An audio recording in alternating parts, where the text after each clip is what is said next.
Assalamualaikum warahmatullahi wabarakatuh.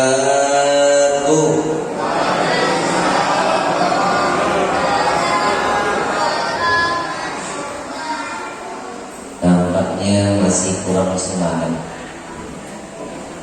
Kata orang-orang Melayu, jalan-jalan ke kota Rengat, singgah sebentar membeli padi.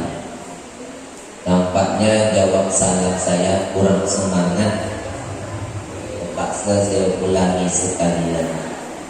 Assalamualaikum warahmatullahi wabarakatuh.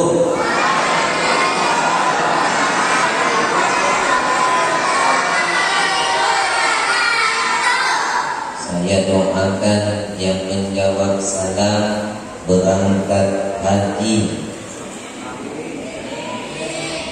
yang tak jawab berangkat umroh. Alhamdulillahilladzi asra bi'abdihi laylan minal masjidil haram ilal masjidil aqsa alladzi barakna hawlahu linuriyahu min ayatina innahu huwas sami'ul basir. Asyhadu an la ilaha illallah wahdahu la syarika lah wa asyhadu anna Muhammadan abduhu wa rasuluh sallallahu alaihi wasallam la nabiyya ba'da.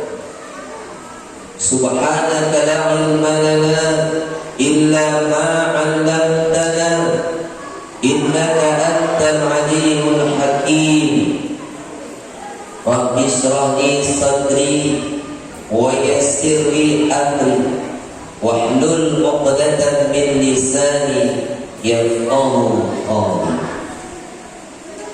Yang saya hormati Bapak Pengurus Masjid Bi'ul Hasanah beserta jajarannya, yang saya hormati Ketua RW, Ketua RT, para tokoh masyarakat, alim ulama, cerdik pandai, para ustaz, Bapak Ibu hadirin wal hadirat, dan juga anak-anak yang kita sayangi.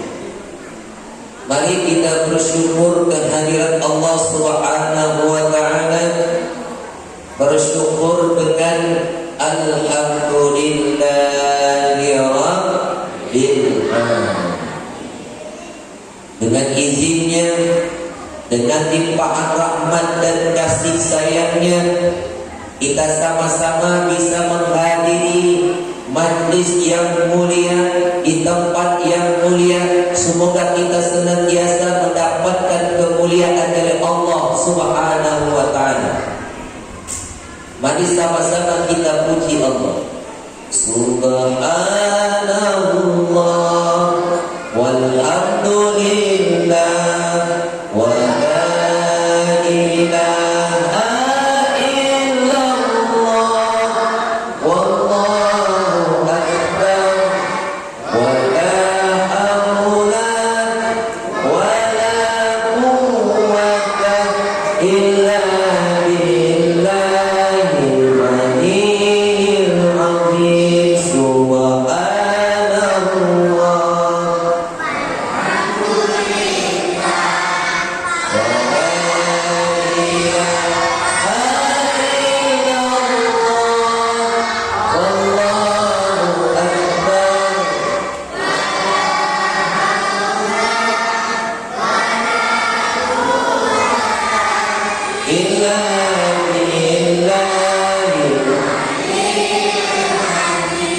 mudah-mudahan Allah Subhanahu wa ta'ala memberkati umur kita, memberkati rezeki kita. Mudah-mudahan kita bisa berjumpa dan melaksanakan ibadah puasa di bulan suci Ramadan. Mudah-mudahan kita bisa berangkat haji dan umrah. Mudah-mudahan lunas utang-utang kita, makin terasa. Bersalawat buat Nabiullah Muhammad sallallahu alaihi wasallam. Allahumma salli ala sayyidina Muhammad wa ala ali sayyidina Muhammad. Assalamu alayka ya Rasulullah. Sallallahu salamullah ala taha Rasulillah. Sallallahu salamullah ala yasin. Tawassalna fihi wa bil hadi wa kulli mujahidin lillah bi amrillah. Mudah-mudahan kita semua tergolong umatnya yang akan mendapatkan syafaatnya di yaumil akhir. Mari kita mulai majlis ilmu ini dengan sama-sama membaca Bismillah. Bismillahirrahmanirrahim. Bapak Ibu orang tua kami yang dimuliakan Allah Subhanahu wa Ta'ala, sebelum kita mulai tentang peristiwa Isra wal Mi'raj, saya mau bercerita sebentar, boleh? Perkenalkan, nama saya Haji Sofian Yusuf, tinggal di Alamayan, Senayan Raya. Tidak jauh. Bapak Ibu yang Allah Subhanahu wa Ta'ala, ada seorang suami yang baru ditinggal meninggal dunia oleh sang istrinya. Setiap hari suami rajin pergi ke kuburan istri yang baru meninggal dunia. Bahkan satu hari sampai 3 kali ke kuburan istrinya, membawa air menyiram kuburan istrinya. Semua orang melihat inilah suami yang baik, suami yang teladan. Karena ketika istri meninggal dunia, rajin pergi ke kuburan istrinya. Cuma mengapa suami ini sampai 3 kali pergi ke kuburan istrinya? Pagi-pagi sudah membawa air menyiram kuburan, siang pergi lagi siram kuburan, petang pergi lagi siram kuburan. Orang sedih melihatnya. Udahlah Pak, yang sudah meninggal sudahlah, jangan ditangisi. Saya melakukan ini karena istri pernah memberikan wasiat kepadaku. Apa wasiat istri Bapak? Sebelum istri saya meninggal dunia telah memberikan wasiat kepadaku. Apa bunyi wasiatnya? Abang, sekiranya aku terlebih dahulu meninggalkan dunia ini, abang jangan menikah lagi kecuali rumput sudah tumbuh di kuburanku.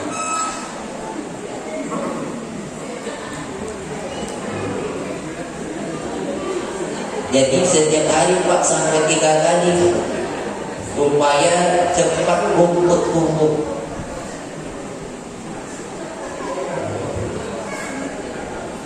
Ini sekedar untuk membuka ceritanya. Baik Bapak Ibu orang tua kami yang dimuliakan Allah Subhanahu wa Ta'ala, sebelum kita membahas peristiwa-peristiwa yang terjadi Isra dan peristiwa-peristiwa yang terjadi Mi'raj, kita bahas asbab kenapa Rasulullah itu diperjalankan. Nabi sebelum di Isra wal Mi'raj, Nabi mendapat ujian yang sangat berat, pukulan kematian. Kalau disebut kematian itu biasa,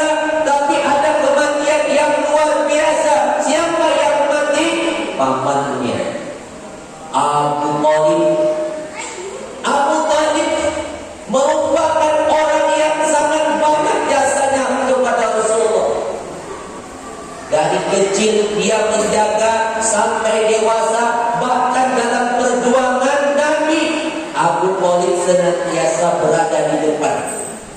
Maka orang-orang Quraisy tidak berani mengganggu Rasul. Kenapa? Mereka segan dengan Abu Thalib. Kok segan?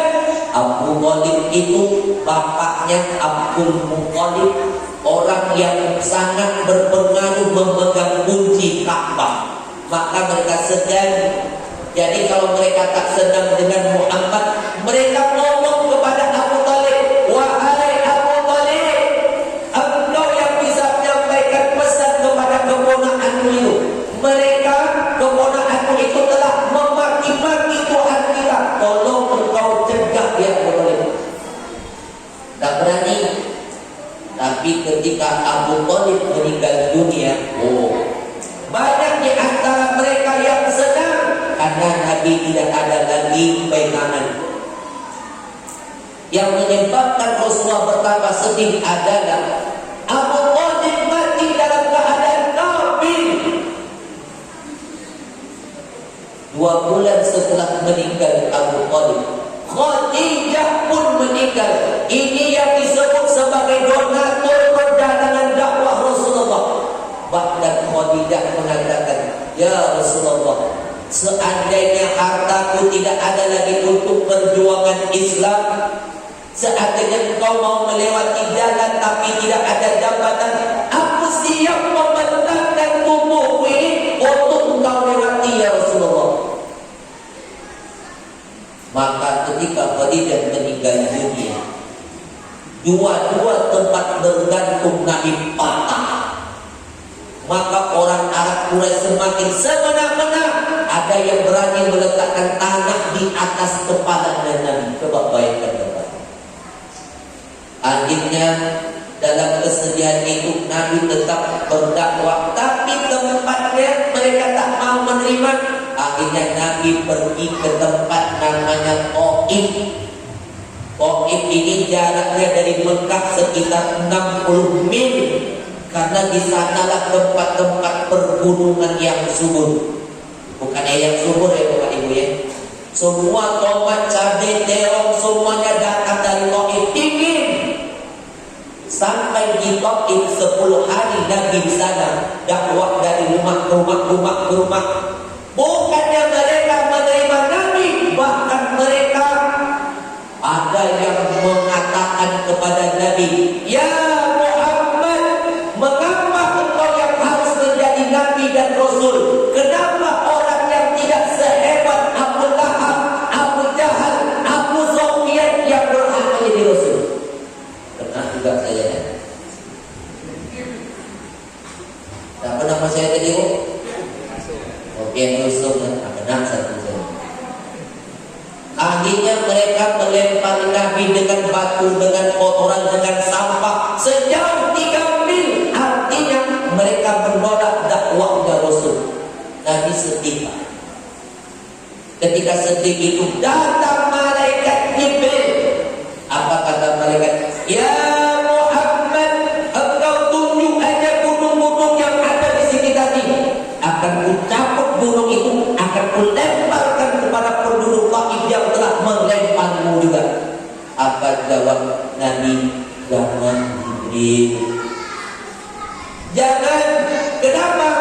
Mereka melakukan itu karena mereka tidak tahu Jibril. Coba Bapak, Rasulullah tidak mau membalas. Coba kalau kita dimaki-maki orang, dilempar orang dengan batu, dengan kotoran, dengan sampah, orang hina kita, tiba-tiba datang malaikat memberikan bantuan. "Wahai Sufyan Yusuf, tunjuk gunung itu, akan kulempar kepada orang yang telah menghinamu." Apa jawaban saya, Pak? Lanjutkan itu kita. Tapi kalau Rasulullah tidak, kenapa? Nabi Muhammad itu sudah sampai pada tingkat abdihi, hamba Allah. Ketika orang-orang tidak mau menerima dakwah Rasul, Allah kirim utusan, bukan dari malaikat, bukan dari golongan manusia, tapi golongan jin. Ketika Nabi sampai di perbatasan Mekah dengan Taif, Nabi membacakan ayat, ada jin-jin yang mendengarkan bacaan Al-Quran Rasul langsung beriman, pulang ke Yaman menyampaikan dakwah. Akhirnya 70.000 jin yang ada di Yaman masuk Islam. Berarti Bapak Ibu, jin ini sama dengan kita. Mereka juga punya kehidupan, mereka juga punya akal pikiran. Karena di dalam Al-Quran ada salah satu surat namanya suratul jin.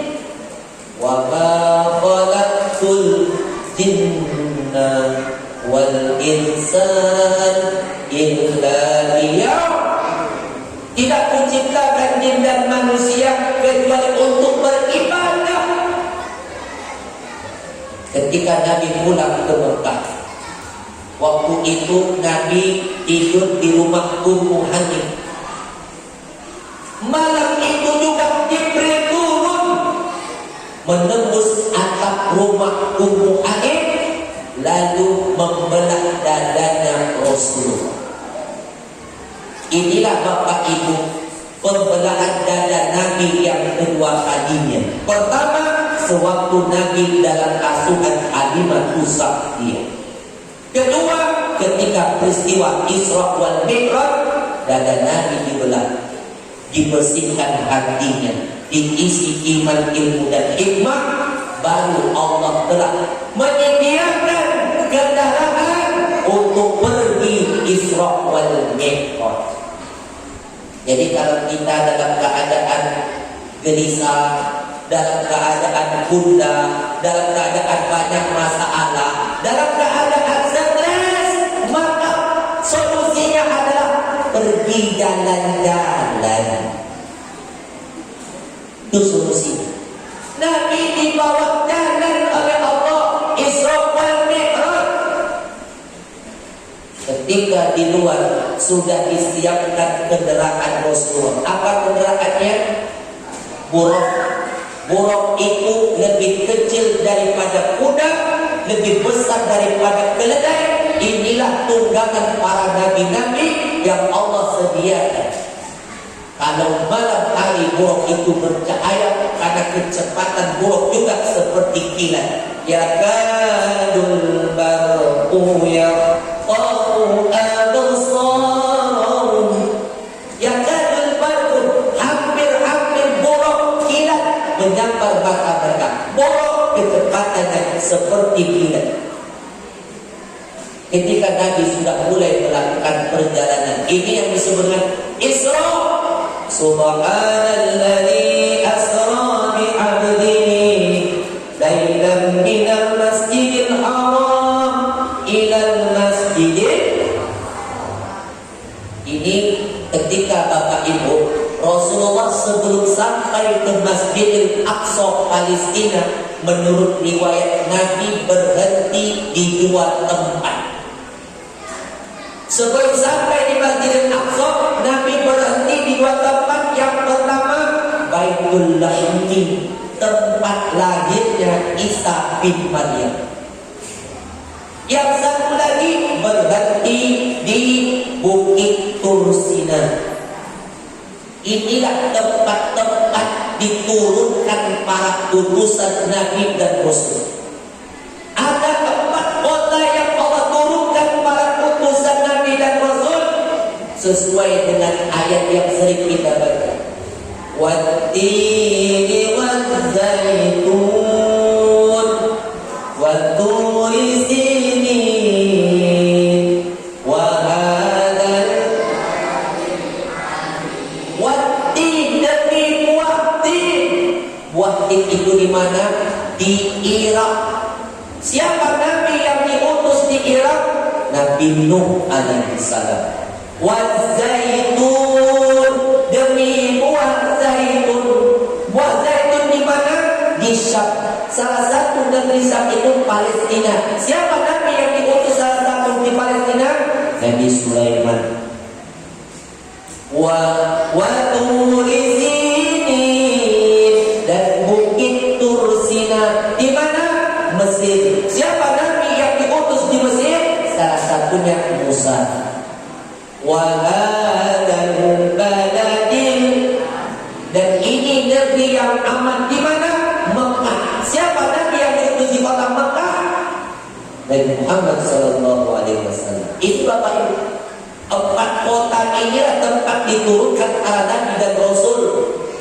Irak, Mesir, Syam, Mekah. Selain kota ini tak ada, termasuk kota Pekanbaru pun.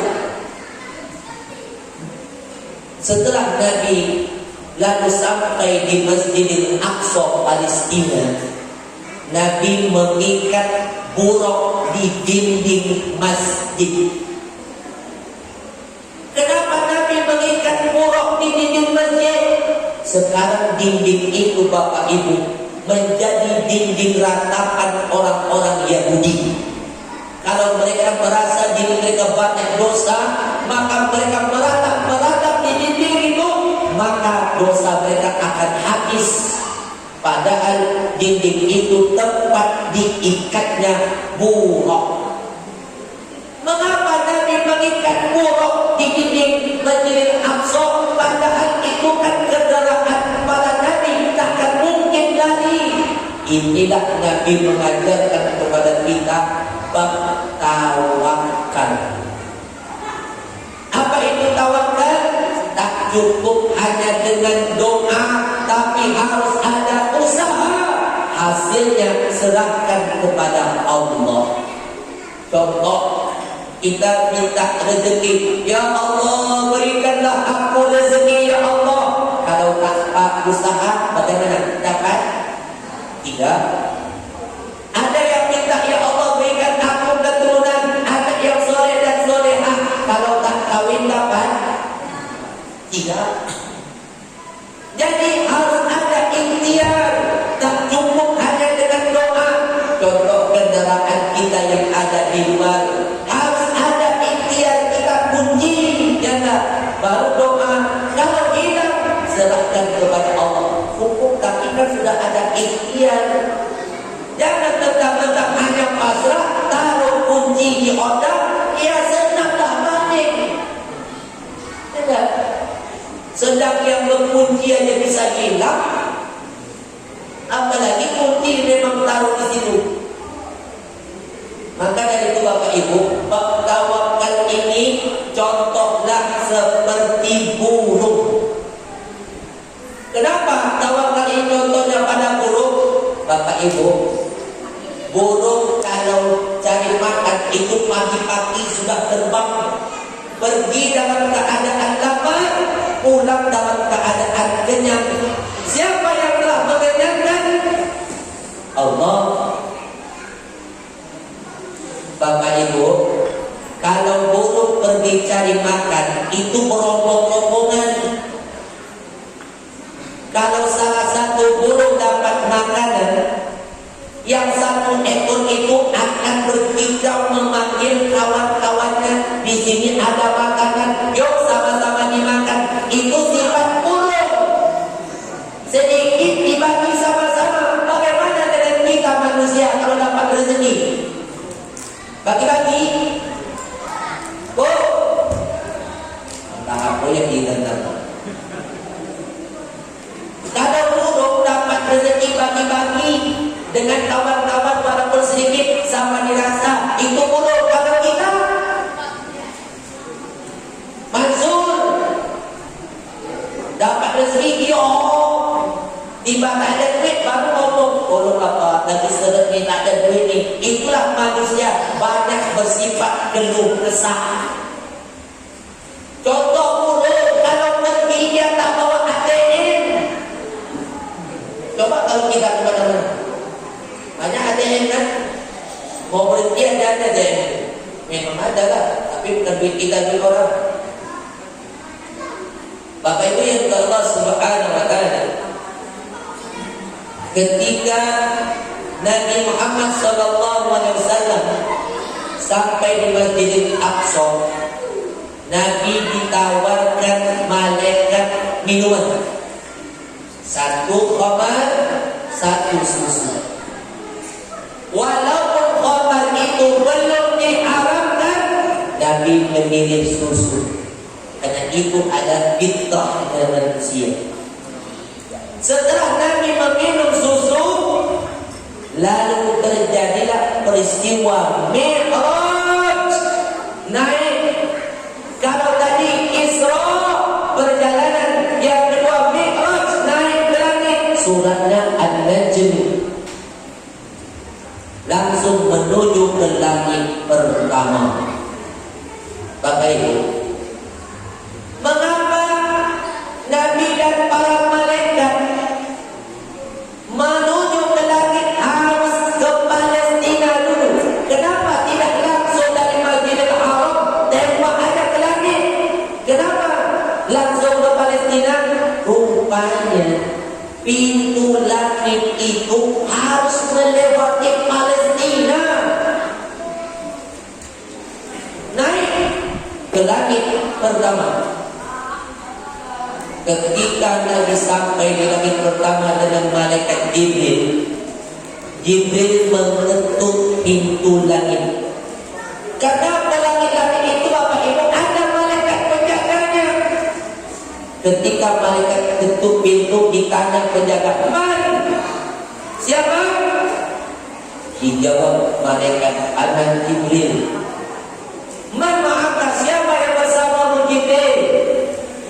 "Dia Rasul, dia Muhammad." "Apakah dia sudah diutus?" "Sudah." Baru dibukakan pintu langit. Disitulah Nabi melihat Adam. Bapak Ibu,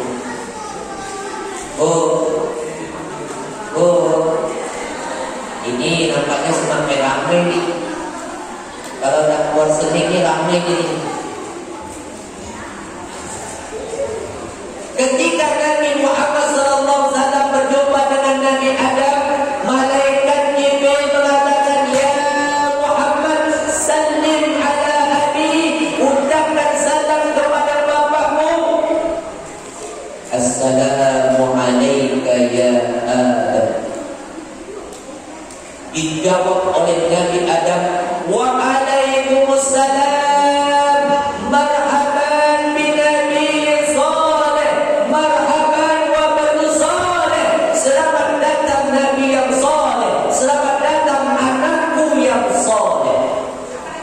Di situ Nabi Adam menangis melihat di sebelah kiri Rasulullah itu ada ruh-ruh anak cucunya yang masuk neraka.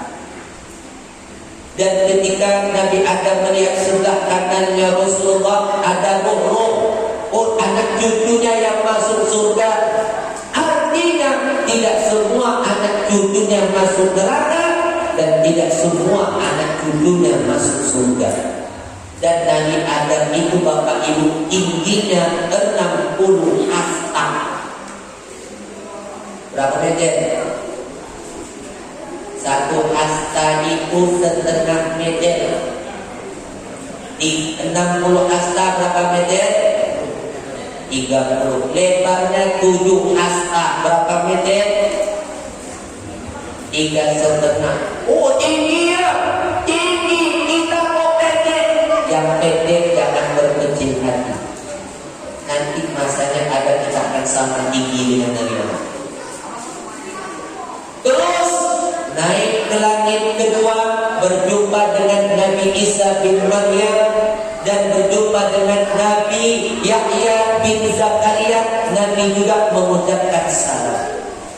Naik ke langit ketiga, berjumpa dengan Nabi Yusuf alaihi salam, satu-satunya Nabi yang tampan di bumi, yang mewarisi setengah ketampanan Adam, Nabi Yusuf.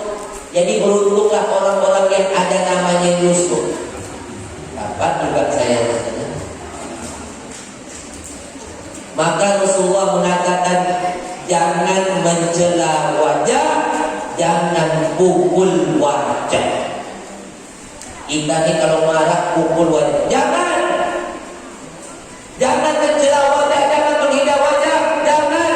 Karena Nabi yang tampan di bumi adalah Nabi Yusuf. Itu laki-laki. Yang perempuan siapa yang paling cantik di dunia? Siapa?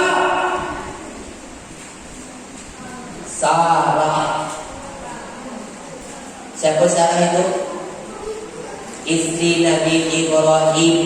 Ini Pak, Cantikannya itu setengah kecantikan Allah.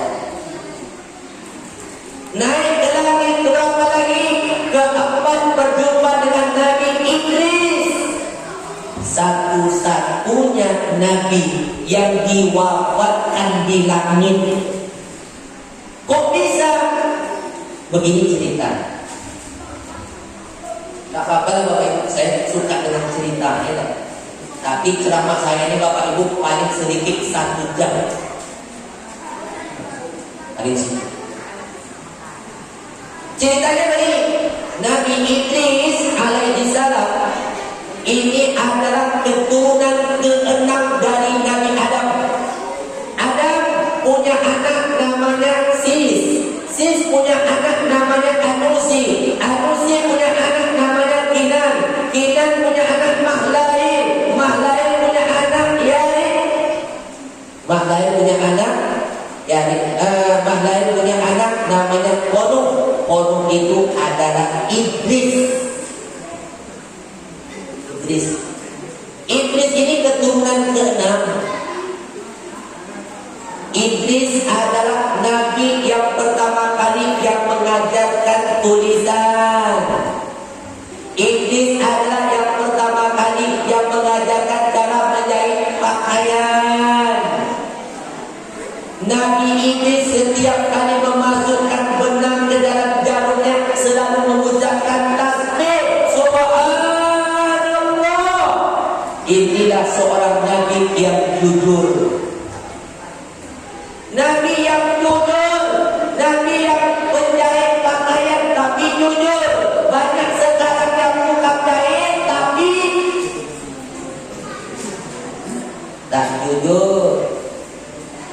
Kapan siap pakaian ini Pak, Bu?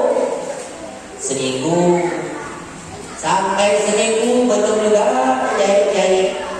Tapi yang saya maksud bukan tukang jahit di sini. Insya Allah tak ada bedanya. Nabi Idris sahabat dekatnya Jibril.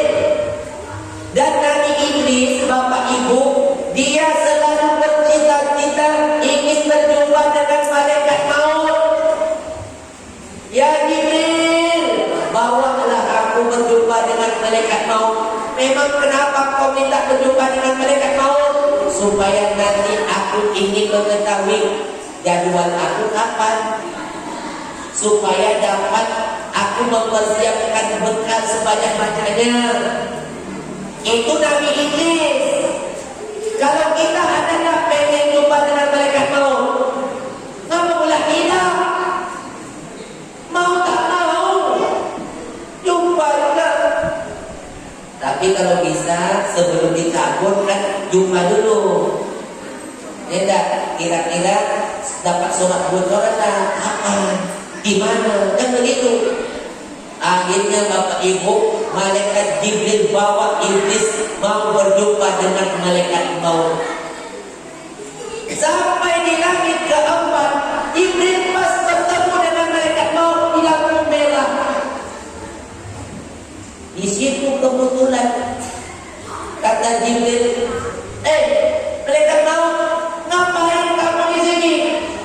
Kata malaikat maut, aku diperintahkan Allah untuk mencabut nyawa Idris di langit ke-4 ini. Aku heran. Sementara Idris kan ada di bumi, ngapain aku disuruh di sini? Kebetulan Idris ada bersama aku sedang. Di mana dia? Nih, di pundakku nih. Oh, tanpa basa-basi langsung eksekusi.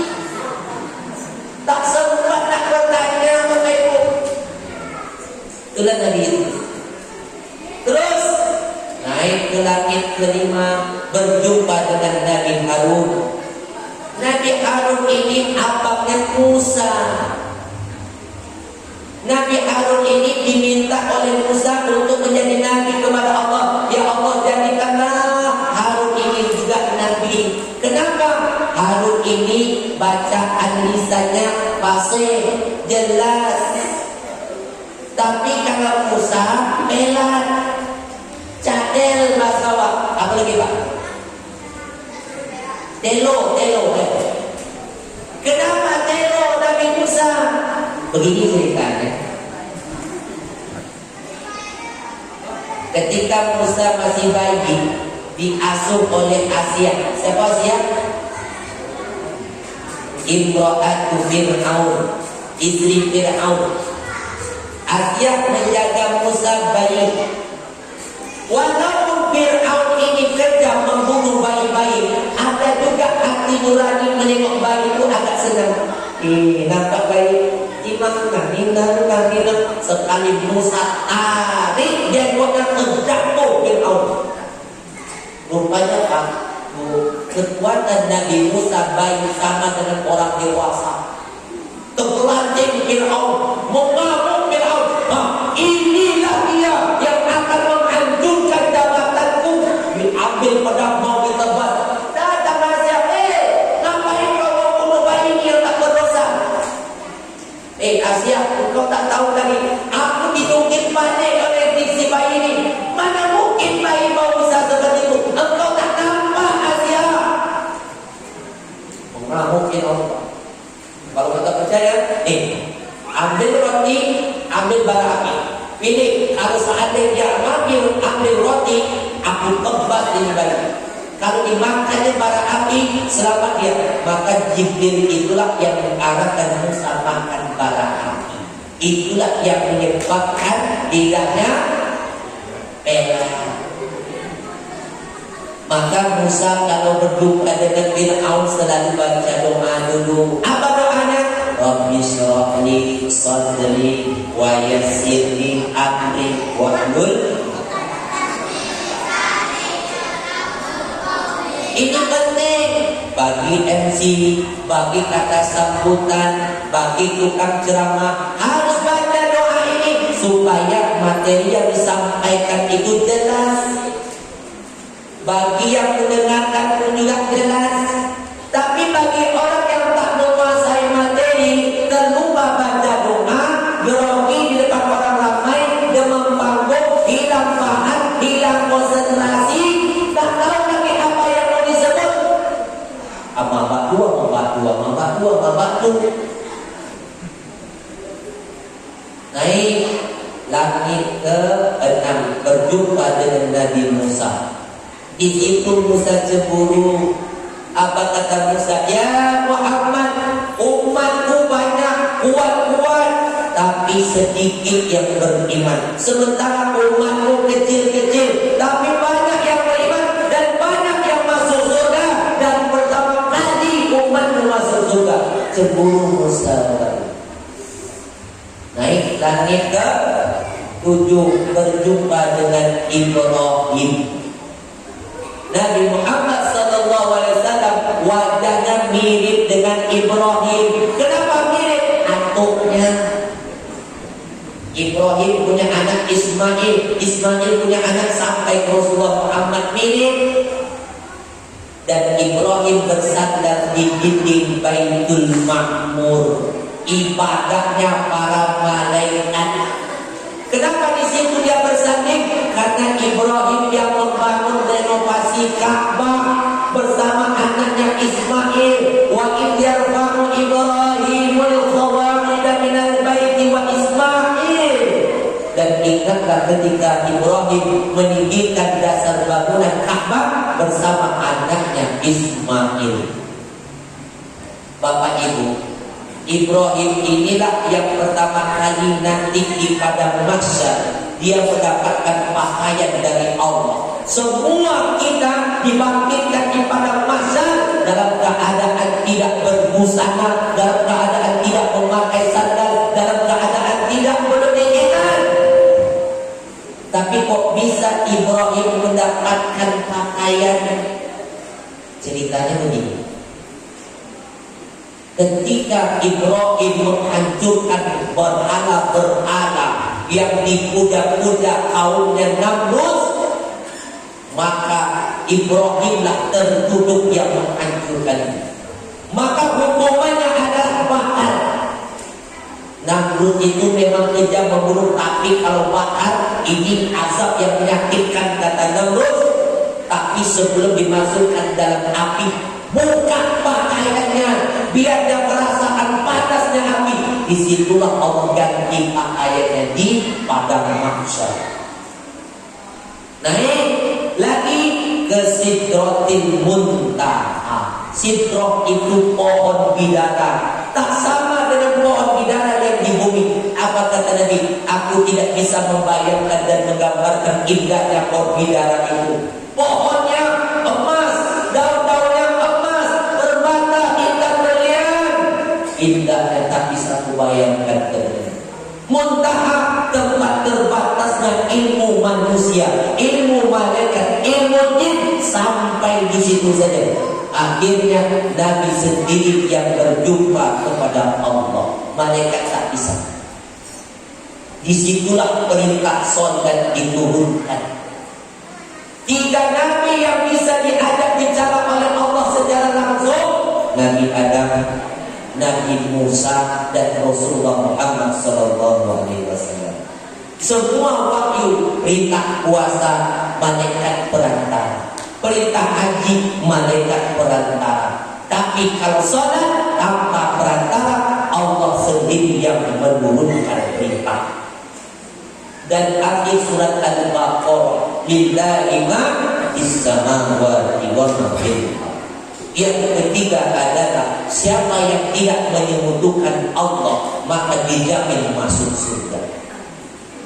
Setelah berjumpa dengan Allah, Rasulullah diperlihatkan lagi tanda-tanda kebesaran Allah, melihat surga dan neraka.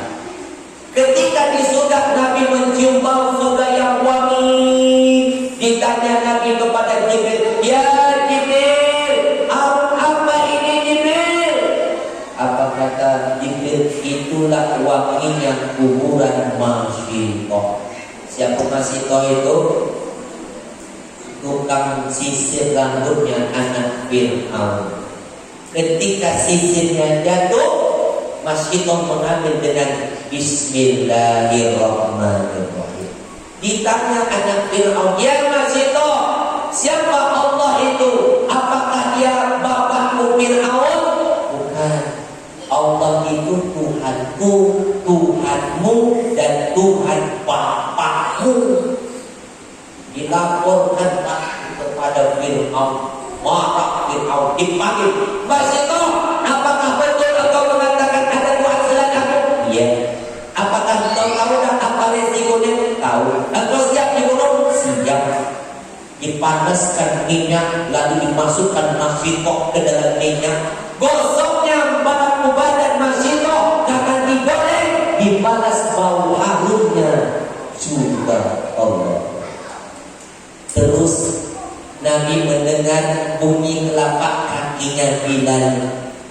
Ditanya oleh Nabi, "Ya Jibril, itu bunyi apa itu Jibril? Kok seperti bunyi orang yang berjalan?" Itulah bunyi sendalnya Bilal.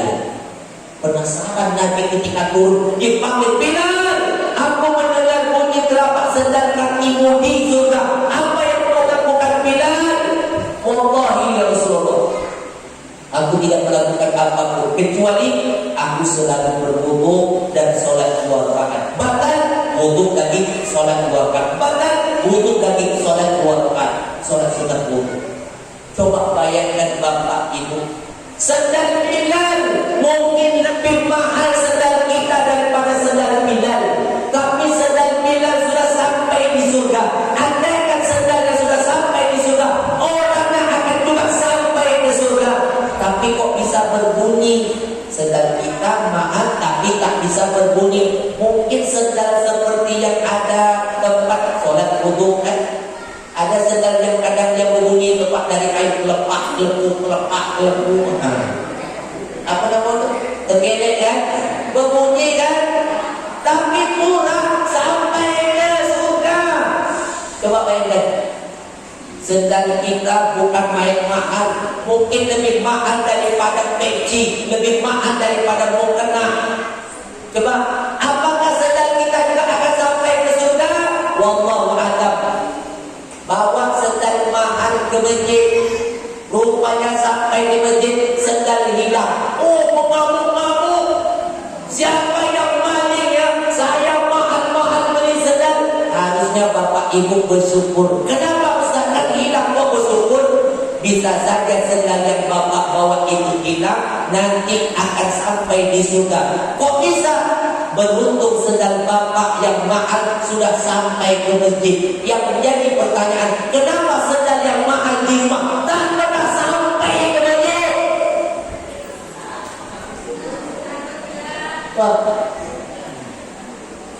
Ini tidak panas. Bapak kan suruh gas.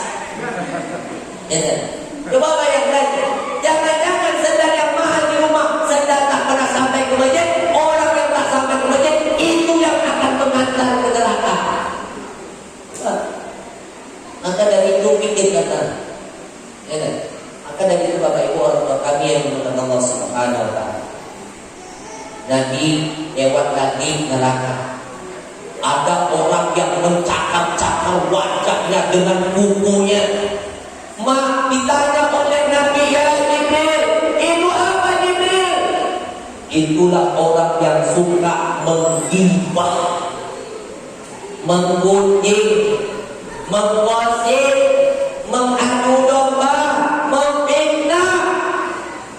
Coba, dosa mulut ini paling parah. Kalau dosa tangan mungkin mengambil hak orang atau menampar.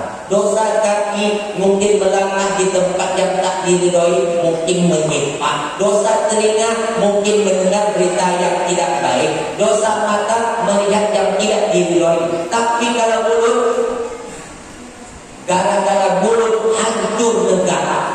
Gara-gara mulut hancur rumah tangga. Di mulut. Lewat lagi Nabi melihat ada orang yang berenang di laut darah. Sampai di pinggir dimasukkan bara api ke mulutnya. Ditanya Rasulullah, apa itu ini? Itulah orang yang suka makan riba. Ada yang berdiri menganga, dimasukkan bara api, menganga, masuk bara api. Apa itu ini? Itulah orang yang suka memakan harta anak yatim. Ada yang mengantuk-antuk kepalanya di batu sampai pecah. Elok lagi pecah lagi, elok lagi pecah. Apa itu ini? Itulah orang yang di dunia semasa hidup tak mau sujud. Ketika Nabi turun ke bumi, seluruh para malaikat dan para nabi ikut sampai di Masjidil Aqsa. Nabi sholat 2 rakaat, yang menjadi imam Rasulullah, yang menjadi makmum para nabi-nabi dan malaikat. Artinya apa? Agama Islam akan masuk ke seluruh lini-lini negara dunia. Pulang Nabi ke Mekah, istirahat capek sebentar. Setelah itu dia ceritakan kepada Ummu Hanim, wahai Ummu Hanim, tadi malam aku mengalami peristiwa ini, itu. Aku akan ceritakan juga cerita ini kepada orang-orang Quraisy. Jangan Muhammad, jangan Rasulullah engkau ceritakan, nanti mereka mencemoohmu lagi. Aku tak peduli. Ketika Nabi sampai di depan Ka'bah, Nabi merenung perjalanan, tapi hatinya lapang. Alam nashrah lafasa. Nabi termenung, tiba-tiba datanglah Abu Jahal. Oh, Abu Jahal penasaran. Ya Muhammad, apa yang mau pikirkan? Rasanya macam ada yang mau disampaikan. Oh iya, tadi malam aku mengalami peristiwa ini itu. Oh, Abu Jahal penasaran. Oh, kalau begini harus disampaikan juga dengan orang-orang Quraisy. Oh boleh. Tawaran ini untuk mencemooh. Dikumpulkan seluruh orang-orang Quraisy. Ya Muhammad, ceritakan apa yang kau alami. Baru Nabi ceritakan, Pak, tadi malam aku berjalan dari sini ke sini sampai ke sini. Orang tuh ketawa, ada yang sampai memukul-mukul kepalanya. Bahkan Bapak Ibu, orang-orang yang baru masuk Islam pada murtad. Kok bisa?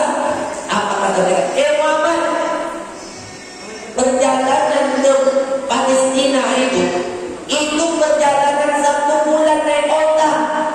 Ini engkau hanya 1 malam. Gila kau Muhammad,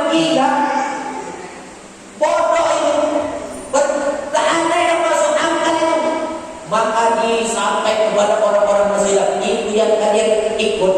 Seperti itu yang kalian jadi panutan. Orang gila seperti itu yang mau kalian ikut. Murtad. Akhirnya Pak, mereka bertanya-tanya, mana Abu Bakar? Aina Abu Bakar? Biasanya Abu Bakar ada. Akhirnya mereka cari Abu Bakar. Ketemu, ya Abu Bakar, engkau sudah mendengar berita? Berita apa? Muhammad dia bercerita begini begitu. Itu sudah termasuk orang gila Abu Bakar. Oh, langsung berdiri Abu Bakar. Apa kata Abu Bakar? Wallahi demi Allah, sekiranya perkara yang seperti itu dialami mustahil oleh kalian, akulah yang pertama kali membenarkannya. Maka Abu Bakar juga bergelar As-Siddiq. Abu Bakar ini Bapak Ibu meninggalnya wajar karena sakit. Tapi sahabat yang lain, Umar dibunuh, Utsman dibunuh, Ali dibunuh, Hasan, Husain dibunuh. Tapi Abu Bakar dalam keadaan sakit. Kok bisa? Ceritanya begini. Ketika musim dingin, Abu Bakar mau sholat malam mati dia. Cuaca dingin mati, akhirnya sakit dan meninggal dunia. Tapi kalau Umar ketika memimpin sholat subuh, baru satu rakaat sedang sholat, tiba-tiba datang orang dari belakang bawa pisau, ditusuknya sampai Umar merasa kesakitan. Anjing siapa yang telah menggigitmu? Kata Umar waktu. Rupanya ada yang dari belakang membawa senjata. Maklum aja dah Bapak Ibu, waktu itu kan belum ada PNN. Jadi nggak tahu orang bawa senjata. Jadi kalau ada sekarang orang bawa senjata menikam imam, menikam para ustaz-ustaz, itu orang gila sekarang. Ya kan? Udah ada dulu. Akhirnya Umar tersungkur jatuh. Diangkat Umar bawa pulang, sahabat melanjutkan sholat, yang sebagian pulang mengantar Umar pulang. Umar pingsan Pak, darah banyak keluar, pingsan. Waduh, bagaimana cara membangunkan Umar ini? Dia belum sholat. Rupanya Bapak Ibu, kebiasaan Umar kalau mendengar suara azan, dia yang pertama kali bergegas sampai ke masjid supaya dapat saf yang paling depan. Itu Umar. Kalau Umar terlambat sampai ke masjid, dia dapat saf yang nomor 2, dia mau bayar orang yang di depan. Dikode, boleh tak aku di depan? Oh, tidak boleh. Aku bayar. Wajib biro setengah M, boleh setengah M, aku bayar, yang penting aku dapat di depan. Itu Umar yang dicari saf depan. Kalau kita coba saf depan masih banyak kosong, dibiarkan aja saf itu buat sabar. Apalagi sholat Jumat paling suka cari tempat menyandar, safnya banyak kosong. Tapi mohon maaf, bukan ini Pak ya. Saya tak sebut menjadi ini lah, karena saya baru pertama kali. Mudah-mudahan ini yang pertama, ini yang terakhir. Coba, rupanya Bapak Ibu cara membangunkan Umar itu dengan azan. Maka diazankan Pak, Allahu Akbar, Allahu Akbar, Umar Pak, dalam keadaan pingsan itu bangun. Apa kata Umar? Apakah sudah sholat? Apakah sudah sholat? Belum. Umar belum sholat. Akhirnya dia beruntuk sholat dalam keadaan sakit. Bayangkan Pak, Bu, orang dalam keadaan pingsan dengan azan langsung terbangun. Kalau kita dengar azan, siapa pingsan? Yang azan lah, yang komat lah, yang sholat lah. Karena suara azan itu suara hidung. Inilah kadang Pak, saya pernah dulu tinggal di azan subuh, as-salatu khairun minan naum. Pagi-pagi waktu mau waktu kuliah dulu ada jamaah, Ustaz sini sebentar, ada apa Bu? Tadi subuh, suara azan Ustaz merinding Ustaz. Tapi saking sayangnya Ustaz sampai kami tertidur lagi. Kurang ajar. Azan bangun pun bukannya bangun tidur ya. Umat dengan azan terbangun dalam keadaan pingsan, kita dalam keadaan tidur bukan dalam keadaan pingsan, tak juga sadar. Jadi, maka dari itu Bapak Ibu yang Allah Subhanahu wa Ta'ala, kalau kita lihat begitu pentingnya tentang sholat, sampai-sampai Nabi mengatakan as-salatu imanuddin, sholat tiangnya agama. Faman aqamaha faqad aqamad-din, siapa yang mendirikan sholat maka dia mendirikan Islam. Wa man tarakaha faqad hadamad-din, siapa yang tidak sholat meruntuhkan Islam. Mengapa sholat itu tiang agama? Bapak Ibu, karena sholat ini beda dengan ibadah yang lainnya. Mengapa tidak haji? Haji itu memang berat, tapi ibadah haji wajib bagi yang mampu. Kalau tidak mampu tidak wajib. Siapa bilang haji tidak berat-berat? Daftar haji sekarang harus ngambil porsi 25 juta, ya kan? Belum berangkat menunggu 30 tahun, sekarang tambah lagi. Belum juga berangkat. Inilah tambah lagi COVID, ya kan? COVID-19 ini tertunda. Ditambah lagi ini besok COVID baru lagi, COVID-21. Haji berat, tapi ibadah haji wajib bagi yang mampu. Wajib tapi mampu. Mampu dari segi uang, ekonomi, fisik, ilmu. Coba, kalau tak mampu janganlah paksakan berangkat haji. Coba bayangkan Bapak Ibu, 25 juta belum pelunasan lagi, belum buat acara lagi, nak kenduri lagi, pakai acara tepung-tepung Jawa juga, harus diundang ibu-ibu rebana juga. Kalau tak diundang ibu rebana tak sah. Harus tak ada untung. Balik dari haji Abu Sabdu juga dengan karpet merah terlelang. Banyak haji sekarang haji terlelang.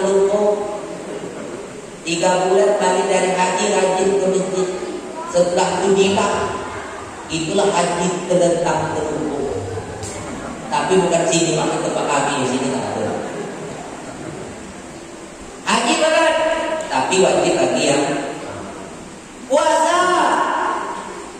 Wajib, tapi bagi yang mampu. Kalau tak mampu, bolehlah kita tak puasa. Boleh.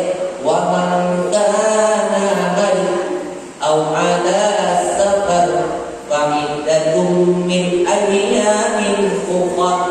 Siapa yang sakit atau dalam perjalanan boleh tak puasa tapi ya. Kenapa? Puasa itu berat. Siapa bilang tak berat Pak? Dari pagi menahan sampai ke petang. Bagi yang sudah terbiasa puasa sunat gampang. Bagi yang jarang, berat. Itu kadang baru mulai pukul 9 dipanggil tak jawab. Assalamualaikum. Berat. Mau kemana Pak? Tapi puasa itu wajib bagi yang mampu. Zakat wajib bagi yang mampu. Tapi kalau sholat, itulah ayat yang di Isra Mi'raj tadi. La yukallifullahu nafsan illa wus'aha. Aku tidak memberatkanmu kecuali batas kemampuanmu. Batas kemampuan, batas kesanggupan. Itu bedanya sholat dengan yang lain. Haji bagi yang mampu, sholat puasa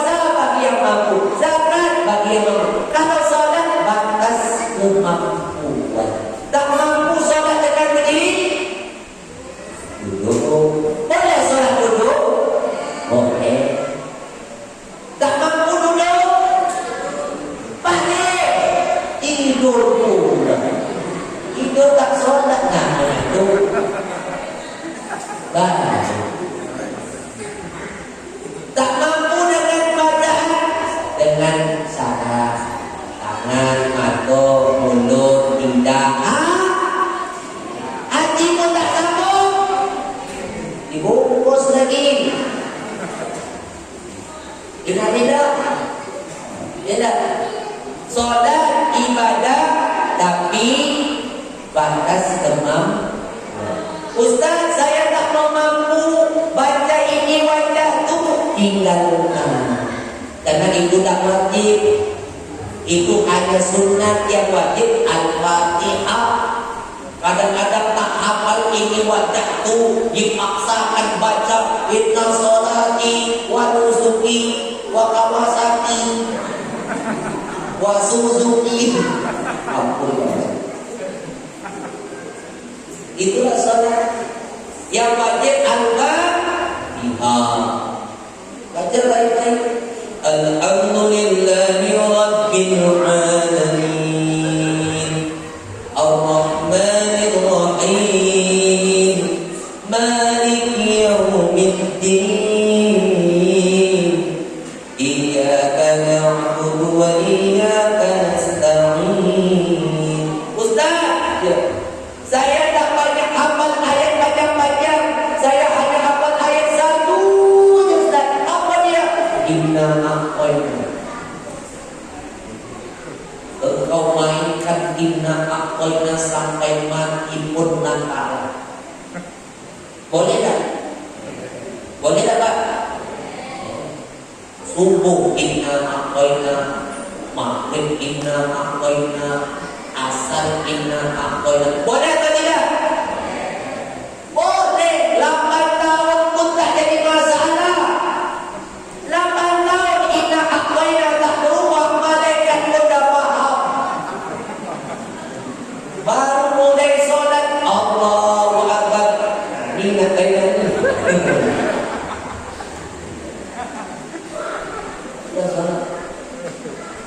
Bapak Ibu orang tua kami Allah Subhanahu, saya mau berbagi ilmu.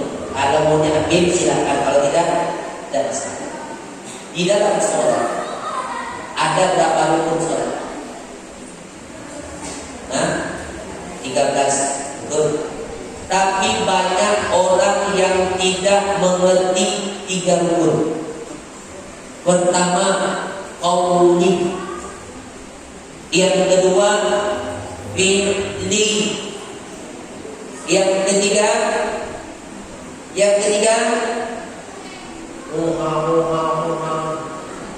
qalbi. Pertama, rukun qauli, ucapan. Apa yang menjadi rukun di dalam ucapan salat? Al-Fatihah, rukun. Yang kedua, sholawat, rukun. Sampai di mana sholawat rukunnya itu? Allahumma sholli ala Muhammad. Sampai di sini. Wa ala ali Muhammad sunnah. Kama shallaita ala Ibrahim sunnah. Fil alamin innaka Hamidum Majid sunnah. Jadi kalau kita mengerti dengan rukun, ketika sholat dalam keadaan darurat, perut ini sudah tak bisa diajak kompromi, sudah tak tahan sesaknya, pas waktu duduk tahiyat. At-tahiyyatu mubarakatuh sholawatu thayyibatu lillah. Assalamualaikum ayyuhan nabi wa rahmatullah. Assalamu alayna wa ala ibadillah. Asyhadu an la ilaha illallah wa asyhadu anna Muhammadar Rasulullah. Allahumma shalli ala Muhammad. Allahumma shalli ala Muhammad. Assalamualaikum warahmatullahi. Assalamualaikum warahmatullahi. Sah. Kenapa sah? Karena sudah sampai pada rukun. Tapi dengan catatan sholat sendiri. Jangan sholat berjamaah buat macam itu. Pak Imam belum selesai, dia dah duluan, batal.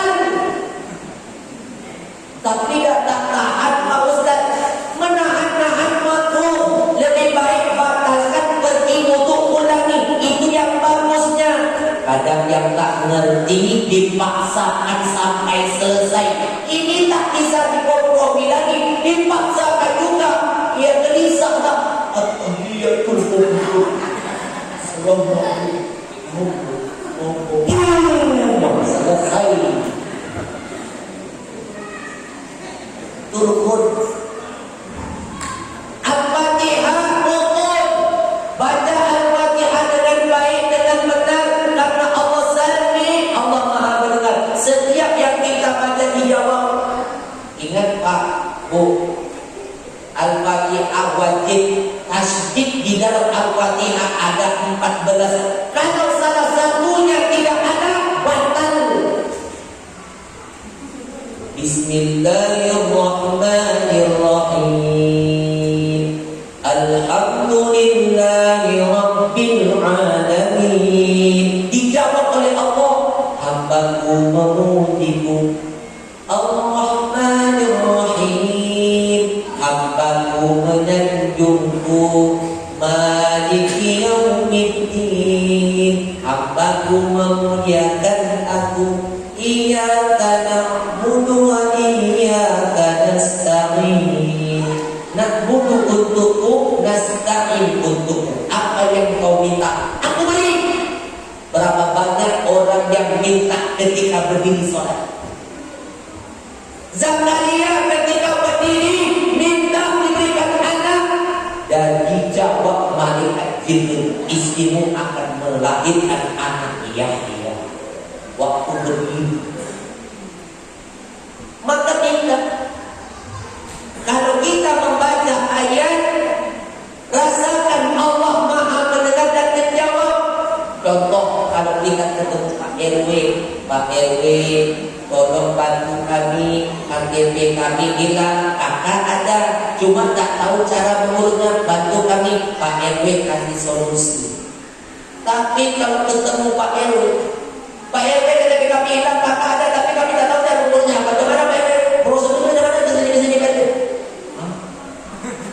Apa yang kau cakap? Inilah Bapak Ibu, kalau kita sholat tak mengerti dengan rukun Al-Fatihah satu nafas. Apalagi Ramadan. Ini dah dekat Ramadan. Tolong Pak Pengurus seleksi Bilal, bacaan Bilal, seleksi imam yang bagus.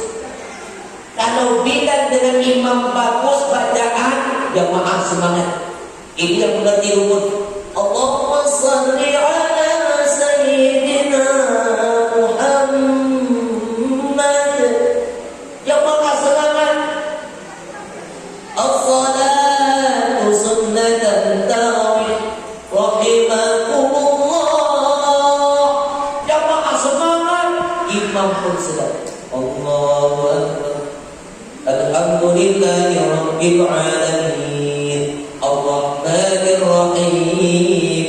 Maliki yaumiddin. Iyyaka na'budu wa iyyaka nasta'in. Ayat dibaca pun enak. Alhaakumut takatsur hatta zurtumul maqabir. Enak. Ini kadang waktu Ramadan ribut. Apalagi Bilal. Oh, langsung acak. Allah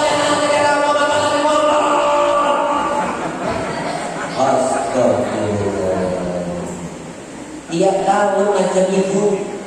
As-salatu la ilaha illallah. Apa kata jemaah?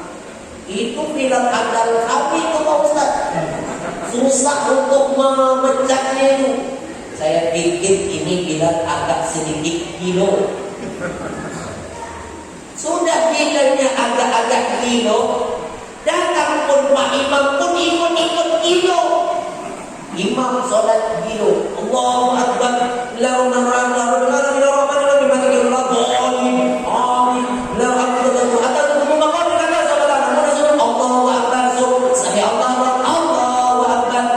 Inilah yang disebut dengan sholat 300.000 kilometer per detik. Kalau begini sholat tidak tumak nikah, saya yakin malaikat langsung naik lapor, ya Allah,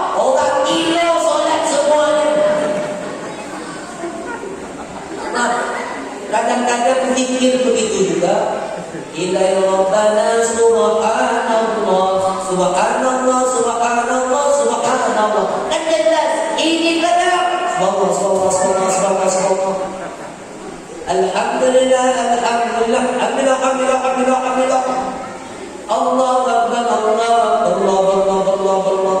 Apalah kadang kita kasihan anak-anak kita Bapak Ibu. Sama juga kita dulu itu begitu. Tak pernah buka buku fikih, buku hafal doa, tapi karena sering mendengar imam jadi hafal.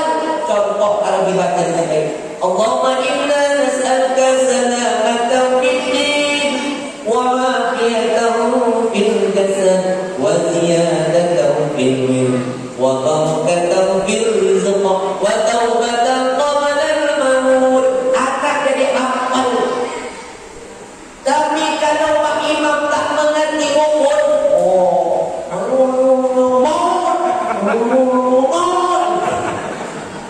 Masya Allah, bagi anak apa dapat dari pelajaran mau. Kauli.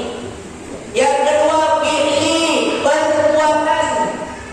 Apa yang menjadi rukun? Rukuk, sujud, tumakninah, kembali kepada sifat Allah Al-Basir. Allah Maha melihat. Kalau kita sholat merasa dilihat Allah enak. Ini Allah lihat. Allahu Akbar. Merasa diperhatikan Allah. Kadang-kadang tak merasa diperhatikan Allah. Itulah kadang sholatnya tak khusyuk. Payah itu dapat khusyuk Pak Ustaz. Bagaimana tidak? Sholat membawa dunia. Dunia dibawa dalam sholat. Masalah kantor bawa dalam sholat. Masalah hutang bawa dalam sholat. Masalah pergi hilang bawa dalam sholat. Sampai-sampai waktu sholat mencari barang yang hilang. Allah kunci. Rupanya sampai jumpa doa itu rupanya. Terlupa rokaat dan rokaat berapa tadi? Ada yang macam itu? Mana dia orangnya? Bapak Ibu, kalau kita sholat mengerti dengan rukun, cobalah kadang-kadang merasa diperhatikan Allah. Jangan kita anggap sholat kita udah benar. Jangan kita sibuk menyalahkan orang. Oh itu tak sunnah itu. Oh itu salah itu. Coba bayangkan. Kadang-kadang masalah mazhab diperdebatkan, tak selesai masalah. Ada Pak, mohon maaf. Saya selalu membawa jamaah ke Baitullah 6 tahun dari 2015 sampai 2020. 6 tahun membimbing umrah, membimbing haji. Tapi tahun 2021 ini belum bisa berangkat karena Covid. Nah, ketika di Baitullah itu macam-macam Pak. Kita mengikut orang dunia, macam-macam kita lihat. Ada takbiratul ihram, mohon maaf. Allahu Akbar. Ada yang macam itu. Ada yang Allah. Ada yang Allah. Ada yang sedikit.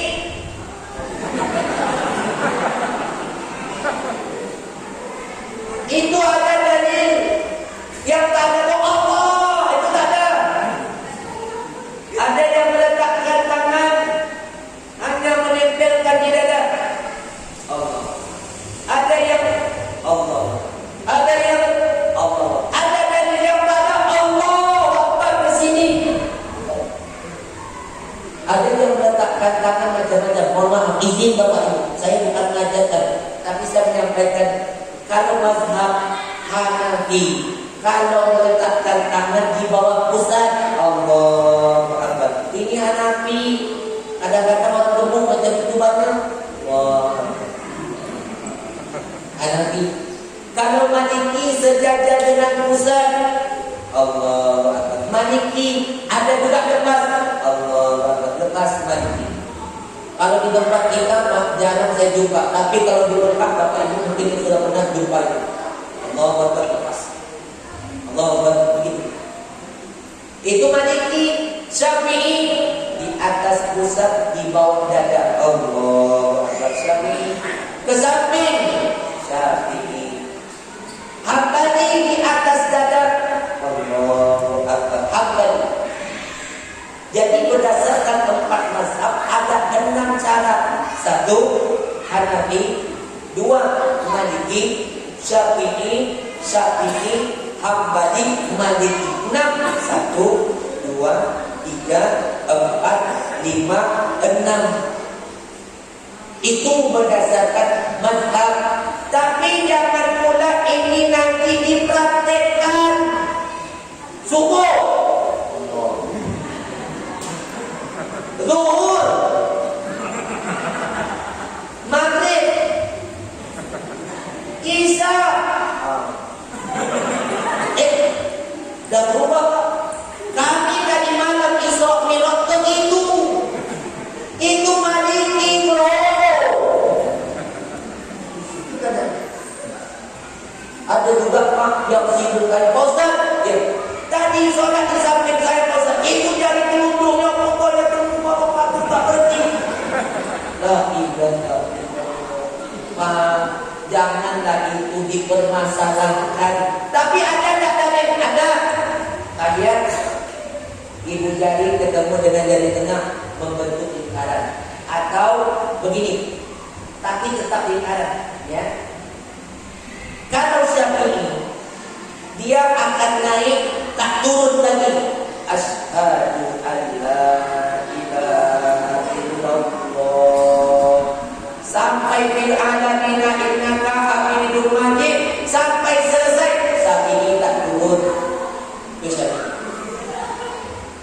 Hanafi sekali naik turun lagi. Asyhadu an la ilaha illallah. Itu Hanafi. Hambali setiap lafaz Allah angkat. At-tahiyyatul mubarakatus salawatut thayyibatun lillah. Assalamualaikum ayyuhan nabi wa rahmatullah. Assalamualaikum wa ala ibadillah. Asyhadu an la ilaha illallah. Itu hambali. Kalau Maliki tadi itu yang tak berhenti. Ayatul mubarakatus salawatut. Ada dalil. Yang tidak ada dalil yang begini. Tapi saya terganggu Pak Ustaz waktu sholat. Waktu sholat mata tu ke bawah tempat sujud. Makruh tengok ke depan. Kenapa makruh? Kadang-kadang kita sholat tempat ada tulisan kasmini. Oh ini kasar. Sedang sholat Pak. Saya Pak di Mekah. Jamaah saya ingatkan betul-betul di depan Ka'bah, walaupun jangan tengok Ka'bah, tengoklah di tempat sujud saja. Tapi itulah Bapak Ibu, jamaah lain yang isu lain yang dibuat. Mengapa kami dilarang-larang Pak Ustaz? Kami mau tengok Ka'bah waktu sholat, sekali sholat Allahu Akbar. Lewat orang Afrika, makikahnya orang. Jadi waktu sholat mata itu ke tempat sujud. Waktu tahiyat mata itu hanya melihat ke arah jari telunjuk, tapi yang ditengok itu telunjuk kita. Jangan telunjuk orang yang ditengok. Ini sholat yang ditengok telunjuk orang.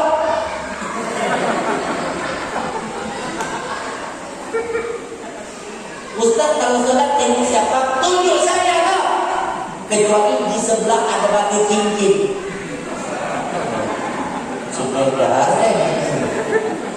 Baca Bilalina innaka hamidum majid. Assalamualaikum warahmatullahi. Assalamualaikum warahmatullahi. Ada yang pakai buka tutup tangan. Assalamualaikum. Assalamualaikum. Itu apa Pak? Kalau buka tangan ini itu membuka pintu surga. Kalau ini pintu neraka. Ingat betul tinggal buka tutupnya. Masa ikhtilaf jangan diperdebatkan. Ini kadang gara-gara kunut, tak pakai kunut, tak datang ini. Yang enak itu jadi makmum, ikut menghargai itu lebih baik. Ini kadang masalah tak pakai kunut, pakai kunut mas.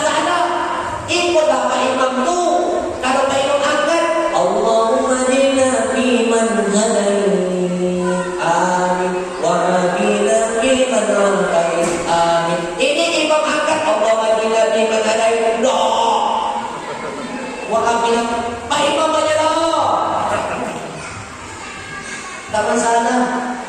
Tak membatalkan sholat. Yang paling enak saling menghargai. Maka tadi Pak saya disuruh jadi imam. Padahal suara saya ini Pak dari di Sopirok kemarin sampai sekarang tak berhenti. Makanya salah begini. Itulah jadinya. Makanya saya tanya Pak, kalau sudah jadi imam, saya tanya dulu Pak, kalau di sini habis sholat zikirnya bagaimana? Sendiri-sendiri atau sama-sama? Oh sendiri-sendiri, saya tak akan kuat sama-sama. Bodoh saya, tak menghargai di sini. Kalau mereka katakan, Pak Ustaz, zikir-zikirnya sama-sama, saya akan kuat menghargai. Ini gara-gara perbedaan tak datang begitu. Tapi saya tak mau makan. Tuh, rukun fikih. Yang ketiga, qalbi. Mengapa sholat tak khusyuk? Hati masalah. Apa yang menyebab masalah hati kotor? Apa yang kotor hati penyakit? Apa penyakit hatimu? Hasad. Salah satunya hasad. Apa hasad? Hasad itu iri. Kalau dengki itu SMS. Senang melihat orang susah. Kalau orang dapat nikmat susah dia. Bu, kawan ibu tu baru beli mobil. Apa? Jangan-jangan kredit tidak mungkin. Apa? Saya tak yakin dia dapat beli mobil secepat itu. Bukan itu aja bu. Dia bangun rumah buat ikan. Apa? Dari mana dia dapat duit itu? Jangan-jangan korupsi. Bukan itu aja bu. Suaminya baru. Apa? Kita ini. Itulah Bapak Ibu. Kalau orang punya penyakit hasad itu, apalagi dengki, senang melihat kawan susah. Bu, kawan ibu yang kemarin beli mobil baru, rumah baru, mobil baru, ditangkap polisi. Kenapa? Ditangkap KPK. Rasain. Puas hati bu. Itu orang penyakit hasad dengki. Bersihkan. SMS itu dirubah. Senang melihat orang senang. Ketika orang dapat iman, ucapkan alhamdulillah bu, udah punya mobil, tak kena hujan. Besok sesekali kami boleh numpang bu. Alhamdulillah rumah dah besar lapang. Sesekali besok ada azan kami numpang bu. Suami baru ya bu. Numpang pula. Tuh bu. Jadi susah melihat orang susah. Kalau kau dapat kesusahan, ucapkan innalillah. Ramadan ada juga yang hasad. Datang ke masjid, tengok siapa jagoan imam. Yang imam tu Pak Haji Sopet Yusuf, itu lama solat tu. Ayatnya panjang-panjang, betul doa. Rupanya pas kebetulan Allah Akbar. Allah Akbar. Akan dia kan? Memanglah Pak Imam. Khalaqal insan. Doa Allah. Allamahu bayan. Besok kami tak datang lagi Pak Imam. Coba. Selesai solat tengok ke dinding. Apa pun tengok jadual Pak Imam. Memang kenapa? Pak Ustaz Haji Sofyan itu datang lagi tak ke sini. Kenapa kalau memang dia datang? Kami tak kena jeda Pak Urus. Kami dah tua-tua tak sabar lama-lama air panjang-panjang untuk kami dah goyang. Tapi malam besok Pak RT yang jadi memantau. Inna a'tayna al-kabutah. Bapak Ibu, terakhir saya hanya berikan ilmu saja. Saya tidak memaksa hendak saya untuk diikuti tidak. Tapi saya hanya menyampaikan untuk kesempurnaan sholat maka wudhu yang pertama kali harus sempurna. Apabila seujung kuku wudhu tidak sempurna, seujung kuku, maka sholatnya tidak diterima. Kalau sunat wudhu sempurna dapat pahala. Tapi kalau rukun wudhu tidak sempurna, sholat tak diterima. Ada berapa rukun wudhu? Surat Al-Maidah ayat ke-6. Di dalam Al-Quran kata ya ayyuhalladzina amanu idza kuntum ila shalah. Hai orang-orang yang beriman, apabila kamu hendak mengerjakan salat, faghsilu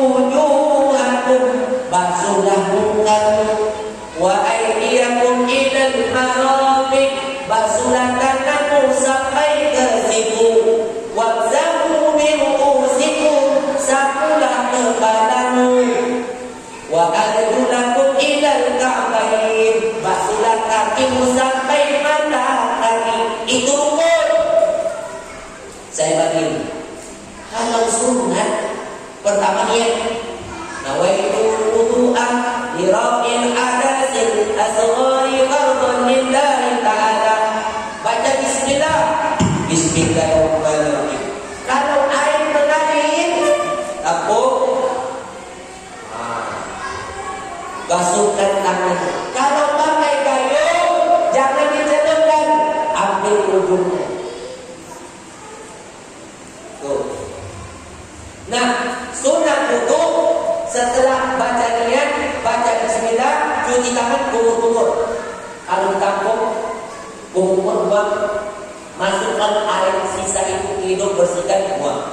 Ambil lagi, kumur-kumur, buang, masukkan air ke hidung lagi, bersihkan, buang. Ambil lagi, kumur-kumur, buang. Tapi buangnya keluar, jangan di dalam.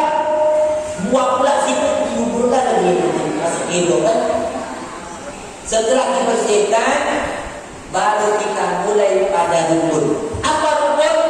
Farsilu wujuhakum, basuhlah mukamu. Kalau disebut dengan muka, mohon maaf, ini di bawah telinga kami sampai di bawah dagu, sampai di belakang telinga, itu yang disebut dengan wajah. Saya praktikkan ketika kita Faksilu wujuhakum, basuhlah wajahmu, artinya menumpahkan air ke wajah. Tarik dengan jari telunjuk, gosokkan di sudut mata ini sampai ke ujung ini, dan ibu jari mainkan di belakang sampai ke dagu, tarik. Tuh, ulangi, tumpahkan, tarik dengan jari telunjuk ke dalam mata ini, gosokkan, ibu jari mainkan ke belakang telinga sampai ke dagu, tarik. 2 kali, tumpahkan, tarik dengan ini, tarik dengan ini, ibu jari tetap mainkan sampai ke dagu, tarik. Faksilu wujuhakum wa aydiyakum ilal marafiq, basuhlah tanganmu sampai ke siku. Tangan dulu atau siku dulu? Tangan dulu, tampung, tumpahkan sampai ke siku, baru digosok. Jangan begini. Ayat itu berkata demikian. Dari tangan sampai ke siku, tampung, tumpahkan, gosok. Tampung, tumpahkan, gosok. Begitu juga ini, tampung, tumpahkan, gosok. Tampung. Yang ketiga, kepala. Wamsahu bi ru'usikum, usap kepala. Beda dengan tadi. Kalau tadi menumpahkan air ke wajah, menumpahkan air ke tangan, tapi kalau kepala, usap, tampung, tumpahkan dulu baru usap. Kepala boleh lagi ditarik atau langsung ke telinga. Ambil, tumpahkan, usap kepala. Pak Ustaz, kami ibu-ibu pakai mukena. Ambil, tumpahkan, usap kepala. Tapi katanya Pak Ustaz, sekurang-kurang 3 helai rambut. Yang diusap bukan rambut, kepala. Kasihan yang orang botak tak ada rambut. Ada pula begini, hapus, tumpahkan, itu pakai kepada sahabat-sahabat kita. Telinga. Yang keempat, wa arjulakum ilal ka'bayn, basuhlah kakimu sampai mata kaki. Mohon maaf, mohon izin saya praktek Bapak Ibu. Kalau kaki ini air kita tumpahkan, ketika itu ibu jari kita mainkan pencet kan, masukkan jari ke celah-celahnya. Kalau kelingking yang masuk, kalau ibu jari masuk, buatkan ibu jari masuk. Setelah ini dibersihkan, putar naikkan ke mata kaki, bersihkan lagi, putar naik ke mata kaki, bersihkan lagi, putar naik sampai ke mata kaki. Jangan untuk ini. Ada pula di sini. Sebelum kuku seandainya tidak basah, batal. Mohon maaf, ini biasanya Pak. lagi saya mohon maaf kepada Bapak Ibu semuanya, saya bukan mengajar, tapi saya menyampaikan saja. Bagi kita yang seperti ini, kita khawatir Pak, sholat kita sudah diterima belum? Itu yang kita takutkan. Jangan sholat orang yang kita masalah. Coba kalau wudhu aja tak sempurna, bagaimana sholat terakhir? Dan sunat terakhir setelah wudhu doa. Doa ada iklan. Ini pada doa sampai menyanyikan. Jangan. Inilah Bapak Ibu tentang peristiwa Isra wal Mi'raj. Ini yang saya sampaikan kepada Bapak Ibu semua. Udah lebih 1 jam saya menyampaikan. Saya tadi sudah mengatakan lebih kurang 1 jam. Saya maklum orang yang masih muda pasti banyak kesalahan. Saya tidak mengatakan saya benar, tapi saya tetap dalam keadaan belajar. Saya mohon maaf, mohon izin kepada Bapak Ibu, orang tua kami, guru-guru kami. Tidak ada maksud mengajar, tapi saya menyampaikan ini untuk lebih menyempurnakan guru kita. Mudah-mudahan Allah Subhanahu wa taala meridhai pertemuan kita. Sampai sini ada pertanyaan? Alhamdulillah tidak ada.